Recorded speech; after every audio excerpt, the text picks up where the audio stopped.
एक गांव में एक किसान अपने दो बेटों के साथ रहता था। उसने एक घोड़ा पाल रखा था। एक दिन अचानक उसका घोड़ा मर गया। इससे किसान को बहुत दुख पहुंचा। वो दुखी होकर कुएं की तरफ गया और वहां बैठ गया और रोने लगा। तभी अचानक उस कुएं से एक परी निकली और बोली, मैं तुम्हारे घोड़े को जिंदा कर सकती हूँ, पर इसके लिए तुम्हें मुझे 10 बार चोदना होगा। ये सुन के किसान खुश हो गया और बोला, हुए हुए हुए, एक तो मेरा घोड़ा जिंदा हो रहा है और फ्री में गुलामी भी मिल रही है।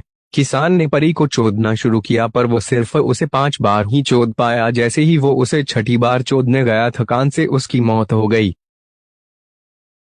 अपने पिता की मौत की खबर सुनकर बड़ा बेटा चीमस बहुत उदास हो गया और वो भी कुएं के पास जाकर बैठ गया और रोने लगा। तभी अचानक कुएं से फिर से परी निकली और चीमस को बोली, मैं तुम्हारे पिता और घोड़े दोनों को जिंदा कर सकती हूँ, पर इसके लिए तुम्हें मुझे 20 बार चोदना होगा।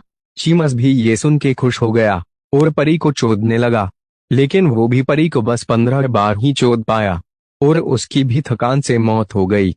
ये खबर जब छोटे भाई डोगेश ने सुनी तो उसे भी बहुत दुख हुआ और वो भी कुएं के पास जाकर रोने लगा। तभी अचानक कुएं से फिर से परी निकली और डोगेश से बोली, मैं तुम्हारे पिता, भाई और घोड़े तीनों को जिंदा कर सकती हूँ, पर इसके लिए तुम्हें मुझे 30 बार चोदना होगा। ये सुन के डोगेश भी खुश हो गया और परी को चोदने लगा। उसने परी को 10 बार, 20 बार, 30 बार चोद दिया। परी भी खुश हो गई, लेकिन डोगेश रुका नहीं और परी को चोदता रहा। परी ने उसे रुकने को कहा, पर वो रुका नहीं।